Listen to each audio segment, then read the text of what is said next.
Bienvenidos a un nuevo episodio de Voces Supremas. Yo soy David García y hoy vamos a platicar con William Irola. Vamos a hablar de comunicación, qué es el quehacer político, qué es una legislatura. Vamos a hablar del primer gobernador del estado de Quintana Roo y cómo se fueron dando los procesos legislativos, políticos y de comunicación en el estado de Quintana Roo.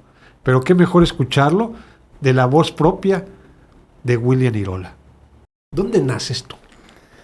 Yo nazco en Mérida, Yucatán. Mi familia es quintanarroense. Pues yo nazco en un tiempo en que los hospitales no estaban pues dados para todos, ¿no? Entonces mi familia pues nazco, me llevan ahí nace. O sea, en ese entonces Chetumal, Quintana Roo, no tenía la infraestructura hospitalaria que tiene hoy. Pues estamos hablando del 65 más o menos, ¿no? Y mi mamá era de Xcalá, mi padre de Progreso, Yucatán.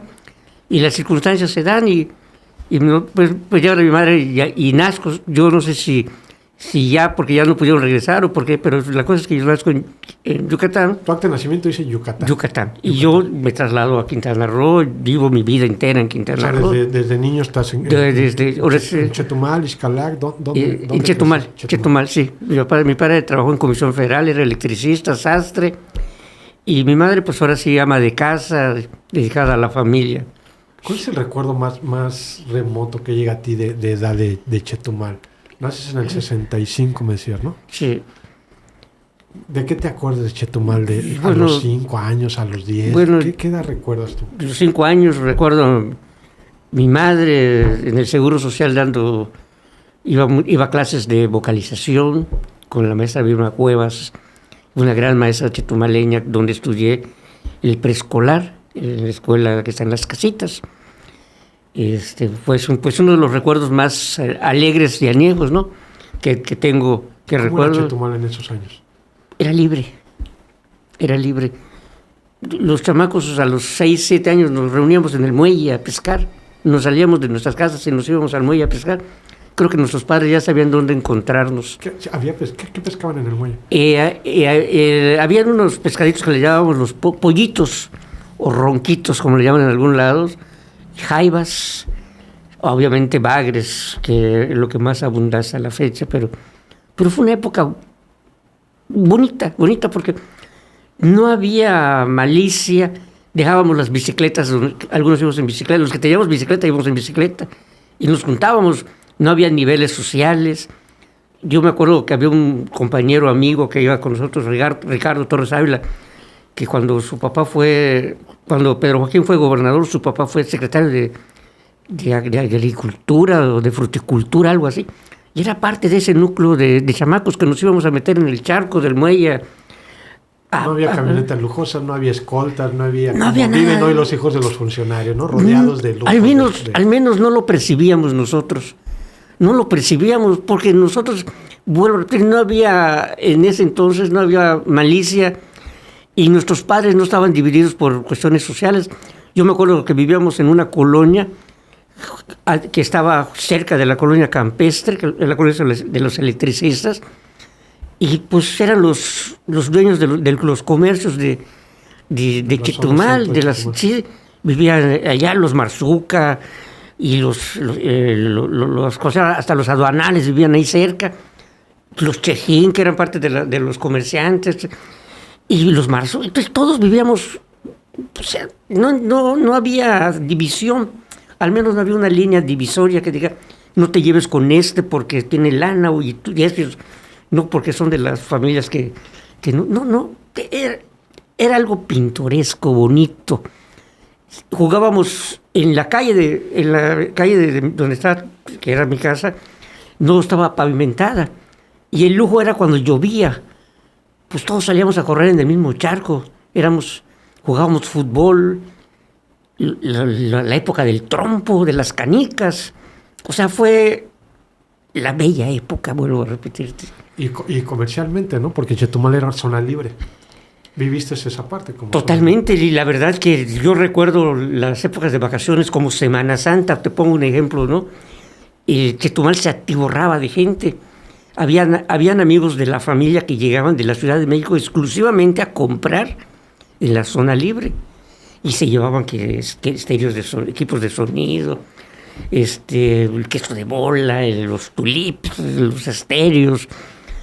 Y pues Chetumal era una fiesta, porque se llenaba de gente hasta donde no te puedas tú imaginar. Los corredores del mercado que hoy lucen vacíos, en aquellos tiempos tenías que pasar de ladito para poder, o a veces ibas a una tienda y por un artículo específico y ya no había porque se había agotado. Y era muy barato, o sea, era barato vivir en Chetumal. ¿Cómo era estar en Chetumal? Era económico, vamos a decir económico, alcanzaba. Nosotros no éramos de familias, mi familia no soy descendiente de familia con dinero. Mi familia es de trabajo, mi padre fue de trabajo, mi abuelo fue pescador en Xcalac, pero vivíamos bien. Hago un auto ahí. Decías que tu papá era electricista. Sí. Vivías en la colonia de los electricistas. Sí. O sea, esa colonia se abrió para los que vivían ahí eran puro electricistas en esa que parte, trabajaban en la CFE. Sí. Estamos hablando de la Comisión Federal de Electricidad. Sí, efectivamente. Se abrió esa colonia. ¿Quién la abre? O sea, el gobierno estatal, el gobierno federal crea la colonia de los electricistas, y creo que no solo en Quintana Roo, fue un programa nacional y fueron casas como ese tipo Infonavit. Entonces eran casas con bastantes amplias, 2 recámaras, con un terreno amplio por frente, por atrás. Es la colonia que está aquí cerca de donde está la logia del Valle de México, cuando es Quintana Roo, okay. Esa colonia. Y pues, y aparte que éramos hijos del centro de trabajo de la familia, pues todos nos llevábamos bien, no había que el hijo del jefe, y nosotros teníamos una tiendita, en aquel entonces se llamaba Abarrotes Whips. Ahí en tu casa. En la colonia, ahí teníamos, a mi papá le decían Whips. ¿Por qué? Por la tienda. Él cuando logra hacer esa tienda, él le quiso poner Abarrotes Vips, pero el pintor puso Whips. Le puso W, entonces se le quedó, cuando lo corrigen, no, yo recuerdo que mi padre lo contaba y se reía, porque se le quedó ese distintivo hasta el último día de su vida, porque cuando lo fue a despedir, alguien dijo, venimos a despedir a Whips. ¿En serio? Sí, o sea... ¿Qué recuerdo bello tienes de tu padre? Pues, ¿qué puedo decirte de alguien que me apoyó mucho? Estuvo atrás de mí, obviamente que... Si tuvieras a tu padre ahorita enfrente, ¿qué le dirías? Que lo extraño. ¿Te llega a extrañar? Sí, que lo extraño, que quisiera que estuviera aquí conmigo contando las historias, lo que tú me estás preguntando. Íbamos a pescar juntos, nos escapábamos a pescar juntos. ¿Con tu papá te escapabas? Él y yo nos íbamos a pescar. Cuando empezaba a llover, él tenía una bicicleta Raleigh. En aquella época era las famosas yo recuerdo la radio en la Ciudad de México eran las que usaban los panaderos. Se ponían la canasta. Sí, eran aquellas con su timbre aquí, un volante. Su volante. Y traían un dínamo. Aparte para el foquito. Para el foco de la luz. Entonces cuando empezaba a llover en Chetumal, que era muy común que lloviera casi todo el año, me decían, los cordeles, vámonos.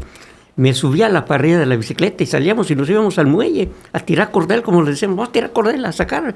Esa hora la gente ya estaba amontonándose en el muelle porque era, repetías el punto de reunión. Llegábamos los hijos, los padres a pescar y hay que sacarse. Oye, pues yo saqué 2 ronquitos y yo saqué 2. Había unas jaivas de este tamaño. Naranjas, pero grandes, que ya no he vuelto a ver en muchos años, ni siquiera ¿Qué se hacía con ese pescado? Lo comíamos. Se iba a la casa, se limpia. Además, ahí mismo lo limpiábamos. Había que no pescaba. Y órale, llévate estos 2. O sea, eso era lo bonito de esa época, que no había el egoísmo de que yo pesqué más que tú. Esto es lo que pescamos. Se compartía, se llevaba, y bueno... A veces de plano no nos tocaba, pero nos mojábamos y nos divertíamos, que era lo más importante. Hablando del muelle fiscal. Del muelle fiscal. ¿Llegaban barcos grandes al muelle fiscal? ¿Cómo eran esos años? Llegaban barcos no grandes, pero sí había un barco que yo recuerdo mucho que se llamaba el Xcalac, que creo que era uno de los más grandes que llegaban junto con los de los marinos. Era un barco de madera que venía del Chinchorro. ese barco llegaba... ¿Chinchorro qué es? El Chinchorro es la isla? zona de pesca que está frente del Mar Caribe, aquí frente a Izcalal, de la costa maya. Son 3 islas que hay, Banco Norte, Banco Sur y Banco Centro. Es un arrecife natural que existe frente del Mar Caribe, donde van hasta el día de hoy los pescadores a la pesca del caracol y de pesca de altura, la langosta y pescado grande, ¿no? Entonces en aquella época llegaban los barcos a la punta del muelle a comercializar todo su producto, que lo llevaban al mercado viejo. Que Eran barcos de pesca. Eran los barcos de pesca que se iban por meses al muelle, al Chinchorro, y traían su producto para comercializarlo. Y pues obviamente mi abuelo fue parte de alguna forma de la tradición, porque él fue pescador en Ixcalac, cuando todavía no le había pegado el ¿Cuándo llega el huracán Janet a Ixcalac? ¿Desaparece Ixcalac prácticamente el huracán Janet? Es que no es que desaparezca, es que la gente se evacúa, porque no había casas, no había nada. Si acaso quedaron algunas familias, pero para el intento de reconstruir y de recuperar lo que, según me cuenta mi familia, ¿no? Tú no lo viviste. No fue mi época. Mi madre lo vivió, tenía 10 años cuando esto pasa. Fue dramático, pues yo pierdo allá una tía, mi madre pierde una hermanita, su hermanita menor. Y es doloroso para algunos recordar algunas etapas, me imagino, ¿no? Porque pues si pierdes un familiar no quieres tocar ese tema Claro. porque te simbra la parte del corazón, ¿no? Pero yo cuando veo a mi madre contarnos las anécdotas de Ixcalac, veo que le brillan sus ojitos, a veces de alegría, a veces de tristeza, porque era el mundo que ellos conocían. Ixcalac era su mundo, no había Chetumal, para ellos no existía Chetumal.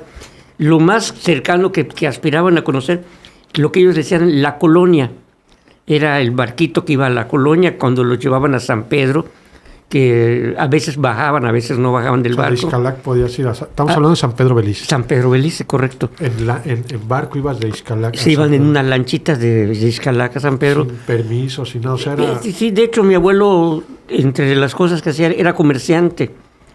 Tenía de alguna manera un pequeño comercio y encargaba cosas y las iba a buscar a Belice para venderlas.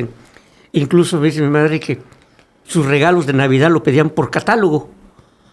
Les pasaba el catálogo, el abuelo, qué es lo que querían, y en Ixcalac pasaban el catálogo, y él lo mandaba a Estados Unidos, y Estados Unidos mandaba vía la colonia, Belice, mi abuelo lo iba a buscar, lo regresaba. Estamos hablando que es mar abierto ahí, ¿no? O sea, Sí, estamos hablando del Mar Caribe. Del Mar Caribe, sí. Mar Caribe. Sí. Ixcalac, ¿qué sería la punta del sur de Quintana Roo? Estamos hablando estamos en la mera frontera con Belice, porque ahí está hay un canal que se llama Bacalar Chico, no el canal de Zaragoza que está aquí en la Laguna de que Bacalar. está junto A la junto bahía a de Ixcalac. Ese canal de alguna manera fue improvisado, de alguna forma, ¿no? Pero había un río natural que se llama Bacalar Chico, que sale de la bahía y llega al Caribe, y de hecho sale casi en la parte de Belice. Entonces cuando sale la lancha tiene que retornar para entrar a territorio mexicano. De alguna parte medio golpeas o pisas tierra beliceñas o inglesas, como decían ellos en aquella época, para volver a retornar. Y ya el primer poblado que existía era Belice. Belice está en Ixcalac, y era donde vivía mi madre. Prácticamente creciste bajo el agua, ¿no? O dentro del agua, ¿no? O sea, Pues mi madre, con lo que sabía y que su educación, ella le tiene que trasladarse a Mérida por ahora sí, por cuestiones de que se quedan sin nada. Mi abuelo pierde todo, pierde casa, pierden todo lo que pudieran haber tenido para volver el momento. Mi familia, mis tías sufren unas heridas por el ciclón, tienen que ser llevadas para atender fuera de Chetumal, de Quintana Roo, porque no habían las condiciones, o era mucha la gente que estaban moviendo por las zonas que también estaban en Belice y todo, bueno, hasta donde mi madre me ha contado, ¿no? Entonces, pues obviamente que pues mi madre crece de alguna forma en Mérida, luego regresan a Chetumal, pero ya no regresan a Ixcalac. Oye, William, naces en 1965. Para 1975, Quintana Roo era un territorio y se vuelve ya un estado, ¿no? En 1975, con el primer gobernador constitucional, que es don Jesús Martínez Ross, que todavía tenemos la dicha de tenerlo entre nosotros, ¿no? ¿Recuerdas o sea, tienes alguna noción dentro de la historia de qué fue eso? ¿Cómo fue? Tenías 10 años. Pues yo estaba en la primaria, ¿no? Y uno, pues... Ahora ¿no había himno de Quintana Roo? Todavía no teníamos himno, todavía se empezaban a escuchar las cuestiones de política. La familia casi no hablaba, las familias casi no hablaban de política. Yo me acuerdo que aquí, en el Aéreos, al lado del Hotel Los Cocos, Fonágora, creo que se llama ese lugar, había como un teatro donde hay un mural adentro. Llega Luis Echeverría y me lleva a mi abuelo, Agapito Canto Sabido, se llamaba mi abuelito, me lleva al meeting que fue en ese teatro, y recuerdo ¿cómo se llama? Que decían arriba y adelante con Luis Echeverría, que era creo que su esposo de campaña. Vino Luis Echeverría a Quintana Roo, allá en ese lugar. Entonces, esa es la parte que recuerdo de política, ¿no? Ya de allá, pues hasta Pedro Joaquín, porque pues ahí en esa etapa solo tuve una pequeña cercanía por la amistad con la familia de don Chucho, con una de sus hijas que era amiga de una amiga, que nos llevábamos muy bien, y conozco la casa de gobierno que estaba en el tercer piso del Palacio de Gobierno, que es la Oficialía Mayor de Gobierno del día de hoy. Ahí vivía el gobernador. Ahí vivía el gobernador. No la casa de gobierno que conocemos actualmente. Todavía no estaba esa casa de gobierno. El gobernador vivía en el tercer piso de la casa de gobierno, donde es la Oficialía Mayor ahorita. En esa parte estaba habilitado como la casa del señor gobernador, don Chucho Martínez. ¿Y llegaste a entrar a esa casa? En una o dos ocasiones tuve la distinción. Prácticamente era un departamento. No, estaba bonito, estaba grande. Me acuerdo que tenía unas vigas de madera en el techo de tipo siricote, porque eran maderas oscuras. Una antesala, la parte de medio era la entrada, muy, muy bonita, muy no elegante, muy cómoda, porque tenía las puertas abiertas, no había la restricción de los cristales, ni las escoltas vigilándote. Yo me acuerdo que una amiga, la que me invita y que se llevaba con ellas, que vamos, subimos caminando las escaleras, sin que nadie los detuviera. Sin tuviera que nadie, ni quién eres, dónde vas, y llegamos. Pasa Willy. Pues Willy me dice, pásale. Entramos, sentamos. Me invitaron a tomar un café con un chocolatito y unas galletas. Fue un 20 de noviembre porque estaba terminando el desfile. Yo iba todavía con mi uniforme, yo era de la banda de guerra de la técnica 2. Y ellas estaban con su uniforme porque ellas estudiaban en la secundaria federal. Y ella era inconcebible que nos viéramos en la calle porque la técnica 2 y la escuela secundaria federal pues eran rivales deportivos, había su fricción. No de pleito, sino que eran conflictos deportivos que si ganaba la federal el partido de fútbol, se molestaban los de la técnica, si le ganaba. Entonces, ese era el tipo de conflictos de chamacos que teníamos, pero no eran del grado ahora así como para que llegáramos llorando a la casa, ¿no? Eran nuestros pleitos personales y nadie más se enteraba más que nosotros mismos. Oye, adelantarnos un poquito, ¿en qué momento entras tú ya en el tema administrativo dentro del gobierno de Quintana Roo? Y ahorita vamos a hablar porque has tenido infinidad de puestos, has estado en el Congreso, vienes, sigues creo que actualmente en el Congreso del Estado de Quintana Roo. Efectivamente. Te toca ver parte de la historia de Quintana Roo, que nos gustaría igual que nos las platicaras.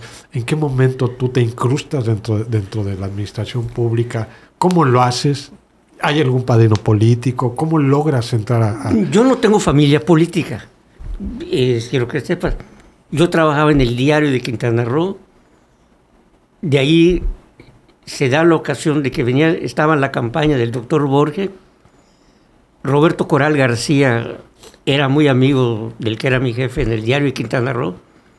Y piden a alguien que vaya del diario, en este caso. Yo andaba en una situación pues de acomodo, ¿no? Y la confianza que me tuvo el señor Pereira en ese momento, que me manda a la campaña, hace que yo entre al Congreso. Roberto Corral era el oficial mayor del Congreso del Estado en la 4ª legislatura, estamos hablando. Y pues me incorporo podemos decir... ¿Cuántos diputados eran en la 4ª legislatura? Creo que eran 7, 8. No había los plurinominales todavía. Y los plurinominales creo que se integran en la época del Mario Villanueva, en la 5ª legislatura, cuando entra Manuel Rodríguez Garma de Carrillo Puerto, que todavía anda por allá el señor, que era un panista de esos, ahora sí, de buenos principios. Y la verdad que tengo buen recuerdo de este caballero, porque de alguna manera no trabajé directamente con él, pero mi situación de trabajo, que era con el diputado Raúl Santana Bastarrachea, que era el diputado por el 3er distrito en la 5ª legislatura con el ingeniero Mario Villanueva, pues Raúl era muy bonachón, muy amigo, era de los que sabían hacer política, se acercaban a hablar de política, y yo siempre estaba cerca de él, y me hago amigo de algunas de esas figuras que estuvieron en ese momento. El Congreso en ese entonces estaba donde está actualmente, en la Bahía de Chetumal. Sí, todavía sí estaba allá, era diferente en muchos aspectos, la imagen interna era totalmente diferente en todos los aspectos. No estaba todavía el mural ahorita que está. Sí, ya estaba el mural. El mural creo que se hace cuando terminan de hacer el Congreso, que se empieza a hacer desde la primera legislatura, empieza Helio Carmichael a hacerlo, lo termina, y es en la época a finales de la 5ª legislatura, principios de la 6ª, con Eduardo Bando, cuando yo conozco a don Helio Carmichael, porque fue a restaurar el mural del Congreso del Estado, y yo siempre fui muy curioso, como hasta la fecha lo soy, que no puedo ocultarlo, ¿no? Y me acercaba yo a preguntarle esto y lo otro, y él entre risas, pues él un gran señor, un señorón del arte, ¿no? Hablamos de un observador, aprendiz de político, ¿no? Y le hace preguntas. Entonces me contestaba muy amablemente don Helio Carmichael. Tengo buen recuerdo del señor, y algo que recuerdo de una que fue diputada, me parece que Sangre Aguilar, Faride, estaba con un cigarro, porque fumaba mucho la dama.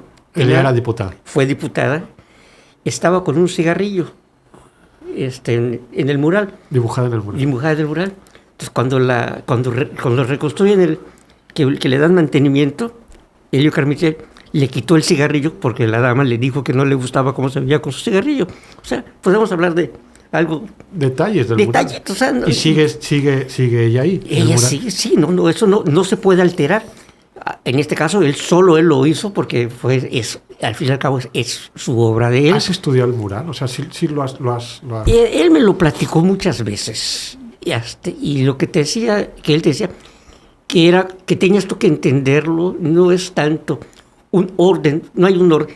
Empieza por la parte de en medio, donde está la mazorca, y te empieza a dar la explicación, y se va yendo hacia los lados, no de un lado hacia otro, sino se va yendo, extendiendo, porque ahí mismo empieza a hablarte, empieza a tener las imágenes del Llanet, donde están las olas de las matas de chicle, donde está el origen de los chicleros en la península, Quintana Roo.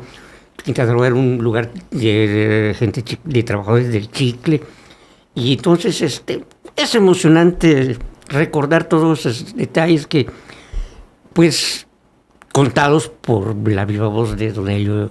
Hablabas ahorita, Will, del diario Quintana Roo, ¿no?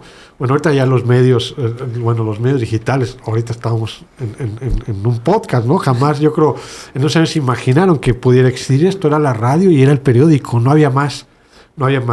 Te toca trabajar dentro del diario Quintana Roo, y creo que por las fechas eran los principios del año de Quintana Roo.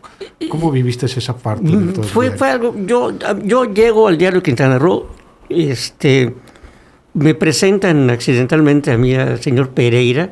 Yo venía de la Ciudad de México de un curso de capacitación política que me habían mandado, porque ya me había empezado a gustar esto, y me empecé a meter y conozco a don Pimpo Pereira en una cena. ¿Quién era don Pimpo Pereira? El director del diario de Quintana Roo, José Pereira Lizarraga, que era una persona muy respetada, muy, bueno, un político a la cual todavía lo recuerdan muchas personas de su época, periodista,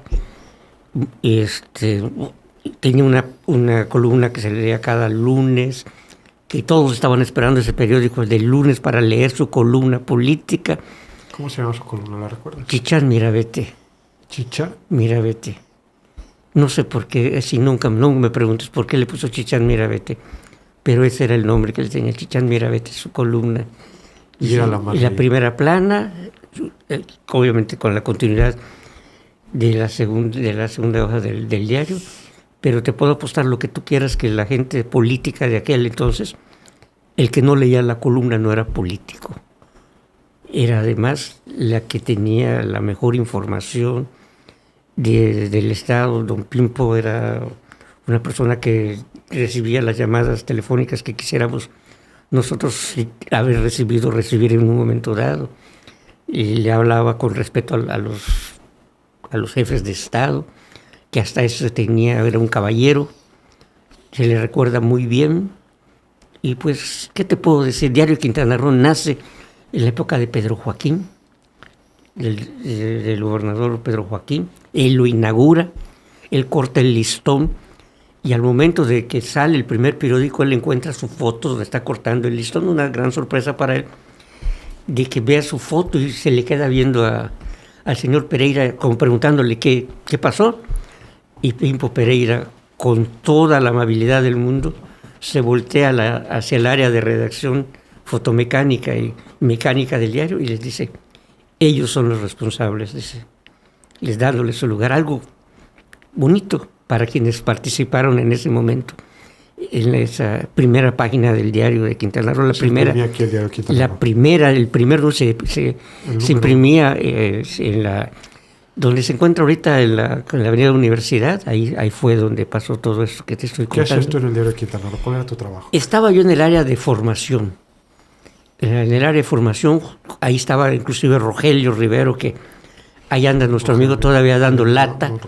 Anda dando lata en los medios, que es gran amigo. Igual su columna de los domingos. Él, al menos en ese momento, él influyó mucho para el primer logotipo del diario de Quintana Roo. Él fue el que hizo el primer prototipo de la carátula, que luego se modificó. Pero el primero que se publicó de manera oficial, Rogelio Rivero.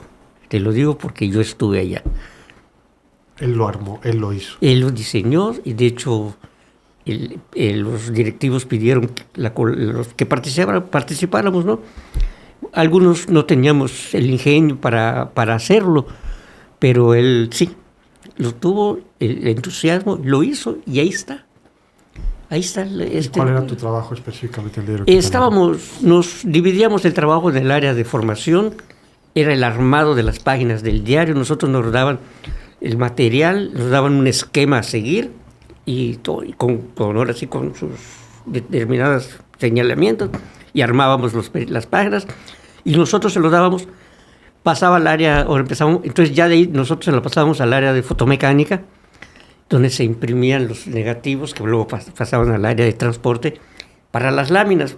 Pero nosotros prácticamente íbamos participando en todo, porque nos enseñaban a corregir los detallitos cuando hacían el negativo, para que la lámina no salieran esas líneas donde se marcaba. Entonces, de alguna manera fuimos aprendiendo un poquito de fotomecánica.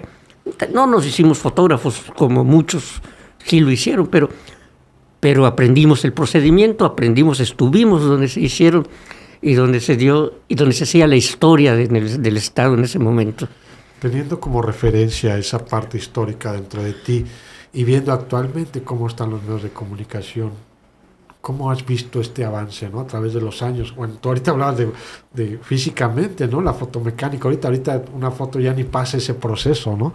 Creo que he escuchado a algunos fotógrafos de hace muchos años cómo era el sistema revelado. Creo que tenías que ir, entrar a un laboratorio, ir al cuarto oscuro.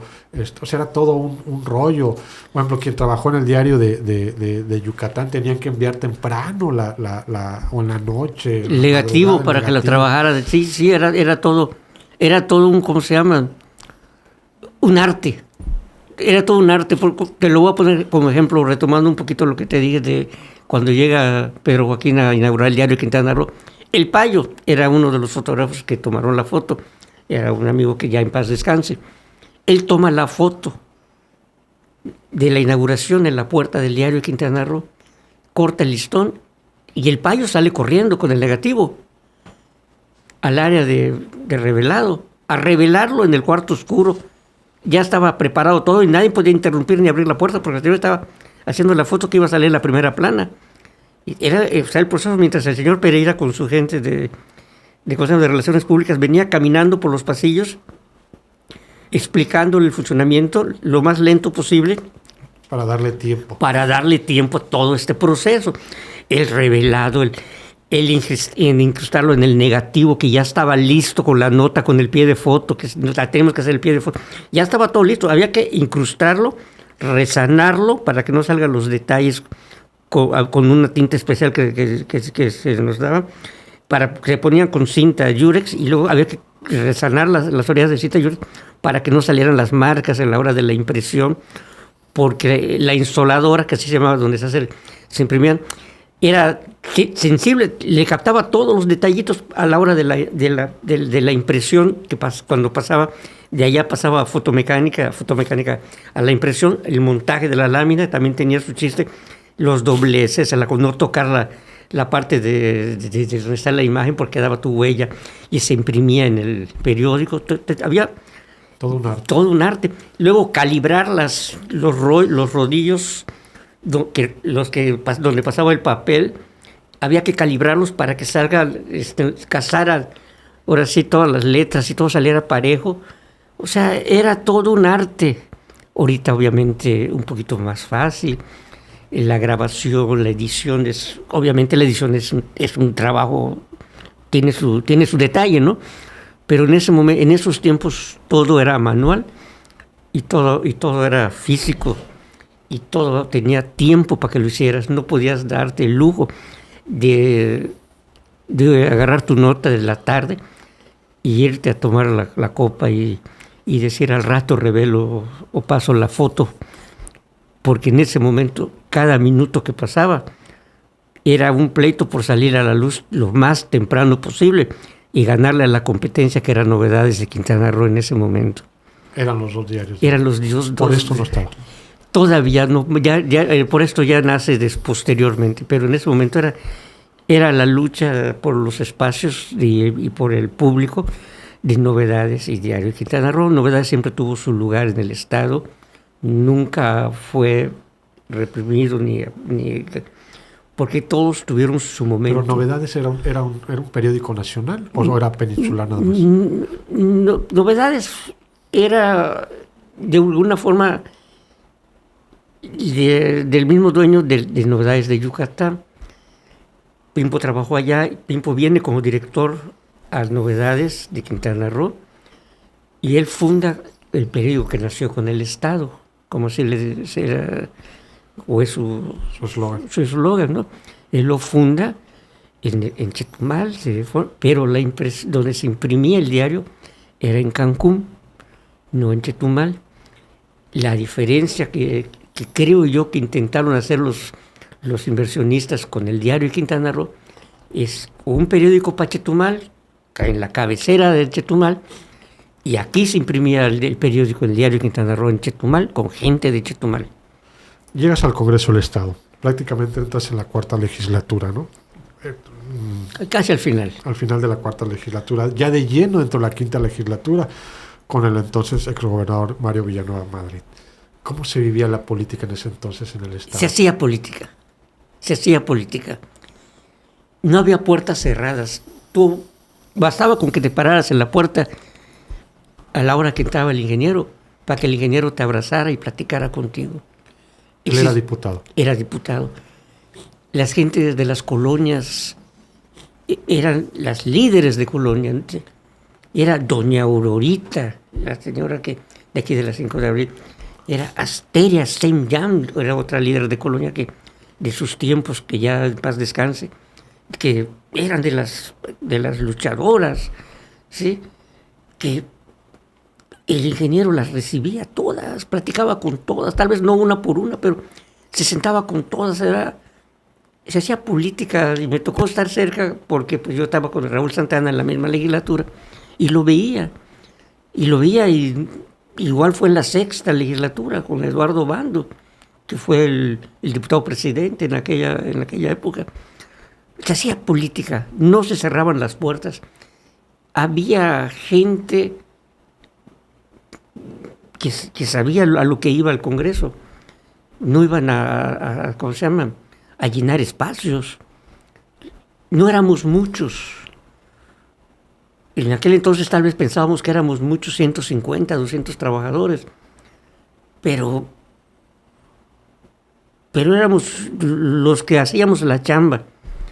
El área donde estaba la señora Paula Manjarres, que era una de las áreas que más de las directoras que duró más tiempo en aquella época, muy respetada la señora porque era la que sabía, era la diputada número 9, por decir, del Congreso, porque ella es la que sabía cómo se armaba todo, ella es la que daba capacitación a los diputados que entraban, ella es la que daba la orientación, la capacitación, lo que ahorita tiene otros nombres que no me atrevería a decir ahorita, no recuerdo, pero era quien cuando llegaban los diputados les iba diciendo cómo iba a ser su función, ella les hacía el esquema de cómo se iba a llevar a cabo la mesa directiva, cómo se seleccionaba, bajo qué situación. Era la maestra, podemos decir, ella con su equipo, que eran creo que 5 o 6 damas, que manejaban todo el área del Congreso. Yo he escuchado por voz de algunos exdiputados que en estos no había el apoyo que hoy tienen muchos diputados, ¿no? El apoyo social que ahorita pueden gestionar y hacer casas. Era prácticamente, no tenían eso, ¿no? Y aún así trabajaban cerca. Se hacía gestiones. Se realizaban muchas gestiones, por decir, en el caso de Raúl Santana me tocó. Te vuelvo a decir Raúl Santana porque estuve con él, cercano, ¿no? Oye, que vinieron a solicitar un apoyo de tal ejido para hacer un campo de fútbol, lo que necesitan eso. ¿Quién lo ve? Café Cude. Vamos a pedir al de Café Cude que nos dé unos balones para estos señores. Oye, que necesitamos algo para le están pidiendo, van a sembrar cítricos acá y todo. ¿Quién lo ve? Reforma agraria, vamos a solicitarle la reforma. Que los soldados están ahorita repartiendo matas de coco. Pregúntale si quieren las matas de coco. Todo era base de gestión. Que había cuestiones de salud, la Secretaría de Salud y era, o sea, es verídico, o sea, se hablaba, el diputado le hablaba al secretario directamente o al subsecretario y se les atendía. Tal vez no se les resolvía el 100%. Se les daba la atención para que se vayan lo más satisfechos posibles, determinado a lo que había en ese momento. ¿Sí? O sea, me tocó ver varias situaciones, ¿no? De gente que venía de 3 Garantías, un lugar que en aquel entonces era, para ir a 3 Garantías eran 3-4 horas de viaje por el camino, que venía la gente, que porque iba a dar a luz su hija, su nieta o lo que sea. Se le habló a la Secretaría de Salud, se les hacía el apoyo. Algunos salían que hasta se los regresaban en ambulancia a su comunidad. Había formación política, ¿no? Yo veo ahorita, y platicando contigo y con muchos amigos, para llegar a ser diputado, ya había sido secretario, había sido director en algún área, ya traías una formación política, aparte de que en ese entonces el partido, pues había muchos en la cola, ¿no? No es como ahorita que de repente aparece un diputado y dices, ¿y de dónde salió, no? Solo por ser amigo de alguien o algo, ahí está con diputados, sin ninguna formación política, no saben lo que es hacer política, prácticamente. En aquel entonces podría decir que el Congreso del Estado se considera una escuela de política.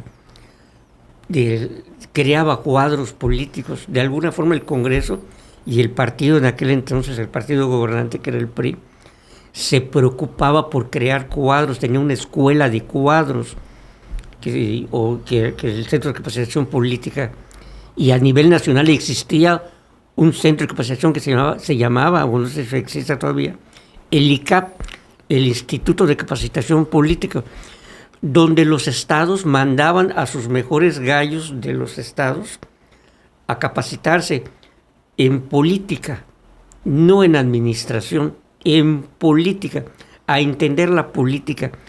Los enseñaban a leer, a entender, o sea, los metían que se informaran, que la política es que tienes que estar informado, tienes que saber de qué estás hablando. No puedes hablar de una cosa que no conoces. En política te enseñaban a entenderlo, a entender por qué estás allá y saber hacia dónde vas y a buscar tu camino. Eso era el centro de capacitación y te lo daba gente te puedo yo asegurar de buen nivel, y para que te toque un poquito tu corazón, entre los grandes maestros estaba Buendía, el difunto político periodista que murió en el 84 en la Ciudad de México, me parece que en agosto del 84, cuando yo estaba en la Ciudad de México. Él sí tiene el monumento a la libertad de expresión. Aquí en Chetumal. Es correcto. En honor a la Buendía, es correcto, sí. Entonces he estado cerca de muchos políticos, como asesor, como instructor de muchos políticos. He estado cerca de muchos, con algunos como asesor, otros como amigo, pero he estado en la mesa donde se han discutido algunas cosas políticas que se hicieron en su momento por Quintana Roo.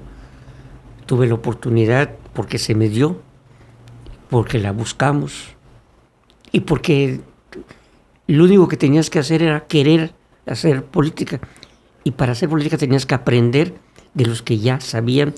En este caso, pues yo me acerco a Raúl Santana, que es un tigre de la política, y yo me acerco y empiezo a copiar muchas cosas que él hacía en cómo tratar a la gente. O sea, hablo de ese estilo.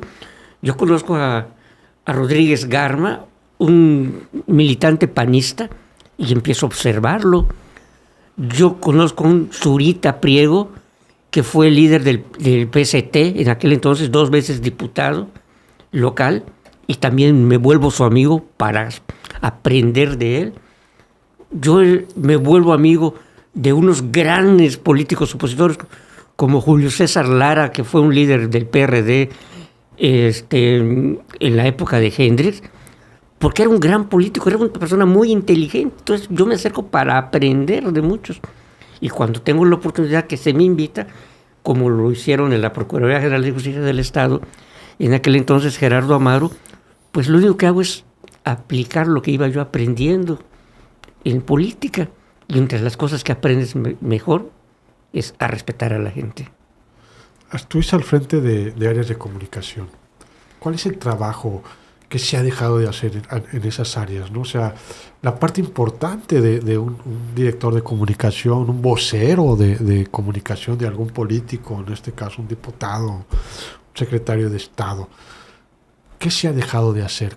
Ha habido una línea que creo que se ha roto, donde el político llega a pensar que ya no necesita, muchos políticos han llegado a pensar que ya ni necesitan a la vocería o ya no necesitan a alguien que los esté representando ante los medios de comunicación.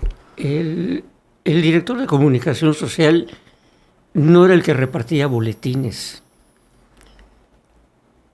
El encargado de comunicación social, en la mayoría de las ocasiones, te estoy hablando de la época que me tocó vivir, nosotros nos acercábamos a los directores, a quienes tenían una representación en los medios, y acercábamos a las personas con las que trabajábamos para que ellos interlocutoramente, o sea, que interlocutoras, seamos el interlocutor del diálogo de ellos entre lo que ellos quieren saber y el otro quieren que sepan de lo que se está haciendo. En este caso, la Procuraduría, muchos tenían la fuente de la policíaca, por decir. Estamos hablando de lo que hoy es la Fiscalía, antes era Procuraduría de Justicia. Tú estuviste al frente del área de la vocería, ¿no? De la vocería de la Procuraduría General de Justicia en la época de Gerardo Amaro. Entonces, yo acercaba. De hecho, teníamos los jueves a las 12 del día. El procurador bajaba de su oficina y entraba a la Dirección de Comunicación Social, donde yo trabajaba, y quienes tenían algo que preguntar estaban sentados esperando al procurador. Si se atrasaba 10 minutos me empezaban a hacer así. Cuando Gerardo bajaba, no teníamos un formato de preguntas, no había... El señor procurador, oiga, sobre el asunto que está tratando la Procuraduría de este asunto, de este problema, y había un intercambio de de diálogo. Inclusive había quienes hasta le daban, oye, ¿por qué no lo hacen mejor así? ¿Por qué no ven esto así? O sea, no había pleito, no había censura de opinión. Sí, cuando se subía el procurador me decía, te espero en mi oficina, cuando te desocupes. Nosotros éramos los encargados de acercarlos, de mantener una armonía en el área de comunicación, no de romper la armonía. O sea, en algún momento te llegó a decir, bueno, ahorita que dices el procurador, o sea, te veo en la oficina, ¿era para un regaño o era para decir, oye, no me traigas a este, me es incómodo? ¿O qué era? ¿Qué se vivía en esa oficina? Lo que siempre me preguntaba era cómo me vi.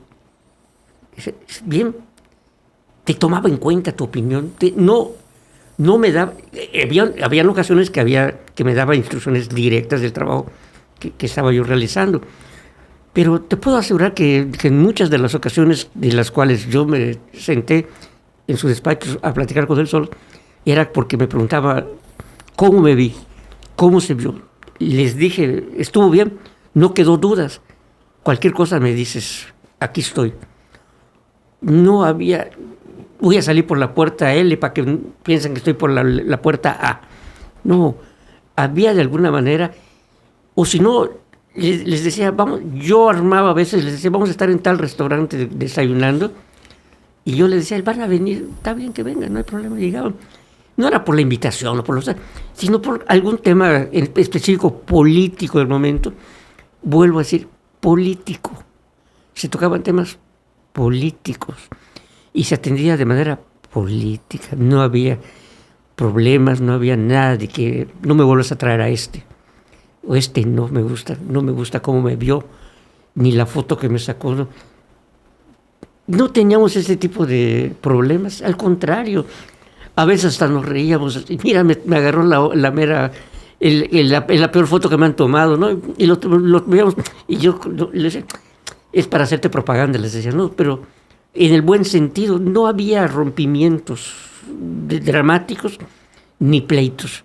Ni había de que yo tengo problemas con la fiscalía porque dije algo. No, hombre.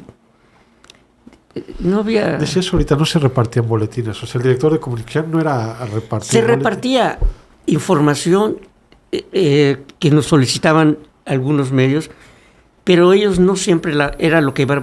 No los solicitaban de vez en cuando para hacer la comparativa con lo que estaban trabajando sus reporteros, ¿no? Venía, por decir, el corresponsal, el encargado del área del periódico que trabajaba en novedades, por decir algo. Llegaba y me decía, ¿tienes alguna información? Tengo esta. O sea, ¿quién cubría la fuente? Cubría la fuente. Le decía, tengo esta información, ¿cuál quieres? Trataba yo de mantenerlos también un poquito equilibrados con su información que iban a... Lo leí, dame esta. Me sentaba en mi máquina, 2 minutos, 3 minutos, les hacía su nota y se las... Pero nunca tuvimos problemas, te lo juro, nunca tuvimos problemas. Al contrario, todavía tengo amistad con muchos de los que en aquel entonces cubrían la fuente y todavía me siento a tomar con ellos mi café de vez en cuando y recordamos las cosas con mucha... hasta nos reímos, de veras. ¿Se ha dejado de hacer política en el Estado? Yo creo que sí. Yo creo que se ha olvidado que una de las cosas más importantes que hacemos hasta en nuestra casa es política. La política no es sentarse en un escritorio a dar órdenes, no es sentarse en un escritorio a criticar lo que algo no estás de acuerdo con ellos, ¿no? La política es una intercomunicación con las personas con las que estás, en este caso, trabajando, un intercambio de ideas, sacar lo mejor de las ideas, no imponer tus ideas, sacar lo mejor de una propuesta, sacar lo mejor. No siempre la cabeza, el líder, tiene la mejor idea. Y el líder, el que es líder, reconoce cuando la mejor idea no es la de él y le da un lugar para que se pueda hacer. Porque se trata de hacer algo que tenga un bien común, porque la política es para el beneficio de la sociedad, no de un determinado equipo político X, sino en beneficio de nuestra sociedad y que nuestra sociedad tenga una armonía. Como cuando me preguntaste al principio, ¿Cómo se vivía? Pues se vivía en armonía, pues todos éramos amigos. La política no es para dejar ni para perder amigos, al contrario, es para sumar amigos, para tener más amigos, porque si las cosas las haces bien para la gente como debe ser, vas a tener más amigos. Y cuando te señalan consecutivamente, quiere decir que algo no está funcionando o alguien de tu equipo no está funcionando. Hablamos en general. Este podcast es un podcast, tratamos de que sea un podcast de consulta. Ahorita seguramente te está escuchando mucha gente que se está dedicando tanto a la política como al tema de medios de comunicación. Y están tratando de encontrar algo que pueda servirles y ser útiles dentro de sus vidas. ¿Qué mensaje tú les darías a estas personas, digamos a alguien que está saliendo de la carrera de licenciatura en comunicación, que se va a enfrentar a eso, ¿no? A poder dirigir a un funcionario, a un área de una oficina, a una empresa en el tema de comunicación? ¿Qué mensaje le dirías tú? Yo creo que ahorita la carrera de comunicación social, para los que están recién egresados, tiene una cuestión un poquito difícil, ¿no? Porque antes, pues, ¿cómo decir? Veías la señal para dónde jalar en política. Decías, es que por acá, mira, parece que va, pero aquí no hay señales, no hay nada. Entonces, yo creo que un egresado de comunicación social ahorita tiene tiene muchas facilidades, porque ya no vivimos los tiempos antiguos, como los tipos de los equipos, volvemos a lo mismo, ¿no? Pero tiene que aprender a escuchar, tiene que aprender a observar y tiene que medir muy bien la opinión que da. Porque en muchas ocasiones la opinión que das incomoda, aunque sea buena, incomoda. Y obviamente no tratamos de dar una opinión para que esté contento X funcionario, pero sí damos una opinión en comunicación para hacer un señalamiento en su momento dado de los hierros que pudieran estarse cometiendo, que a veces por el nivel en que tú estás no alcanzas a verlos, no porque tengas miopía política.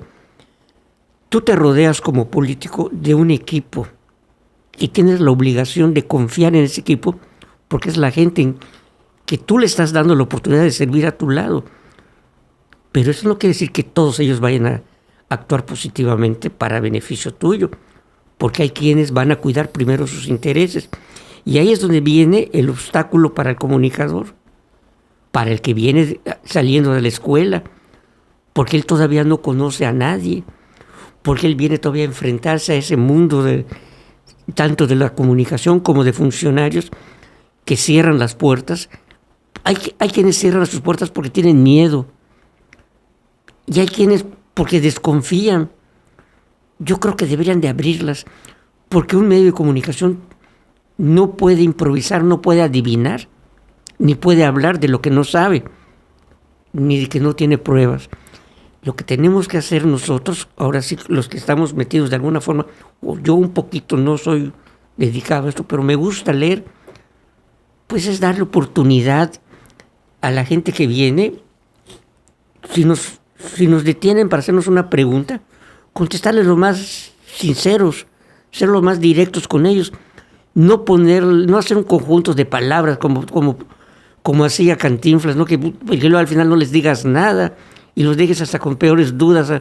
No, yo creo que hay que abrir más el área de comunicación.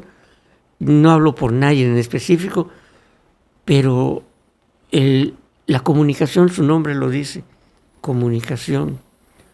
No dice control de comunicación, ni mediativa de comunicación, dice comunicación social. Creo que lo dije claro, ¿no? En dos palabras, ¿no? Creo que ahorita tocando este tema, el político actualmente es de piel sensible. Y lo vemos, muchos políticos son de piel sensible y no les gusta la crítica, ¿no?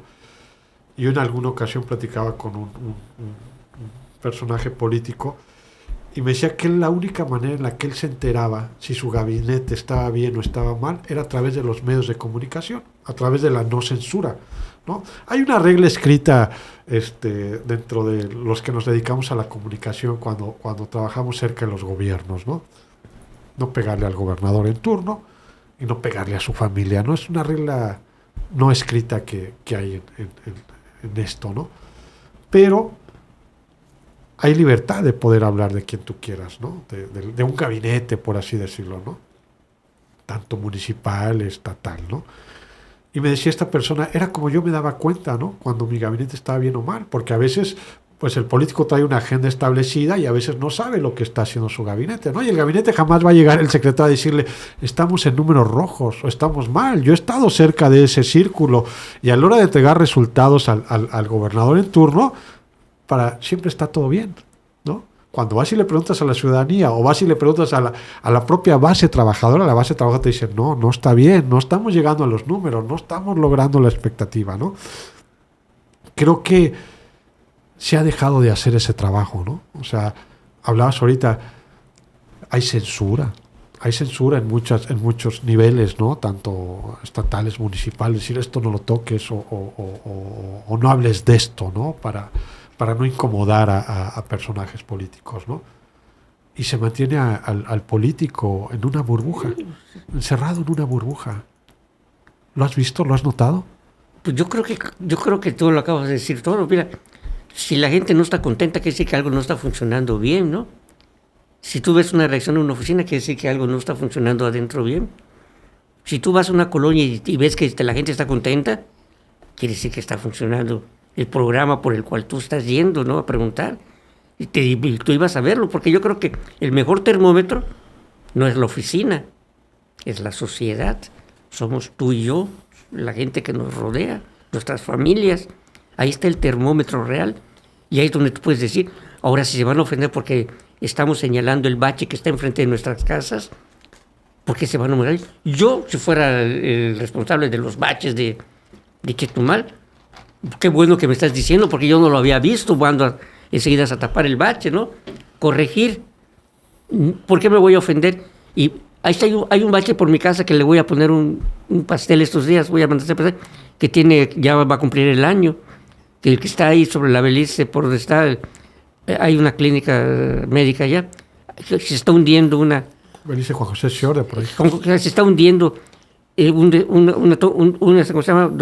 Unos pozos de absorción, y es una zona de alto riesgo esa parte, porque se inunda cuando se tapan esas alcantarillas. Hay casas que ahí les llega la mitad del agua cuando el agua. Entonces, si me voy a enojar porque yo soy el responsable, no debo enojarme, al contrario, debo de asumir la responsabilidad, porque para eso me pagan, para resolver, no para guardarme ni para esconderme. En función de lo que yo haga, es en función de lo que va a hablar la gente de mí, no en función de lo que no haga, porque te escondes. Como decía aquel, si hay el que se justifica mucho es el que tiene el pecado más grande, porque solo te puedes estar justificando porque de algo que no has hecho o que has hecho mal. Si tú vas a tapar yo recuerdo al don Hernán Pastrana, él regañaba a la gente porque no habían hecho el trabajo que él ya había dado instrucciones. Sí, yo estuve cerca de mucha gente en su momento y me tocó verlo. Yo recuerdo en la época del doctor Borges, si mal no me equivoco. Estamos hablando de un gobernador de Quintana Roo, Miguel Borges Martín. Fue el tercer gobernador. El tercer gobernador del estado de Quintana Roo, después de Pedro Joaquín.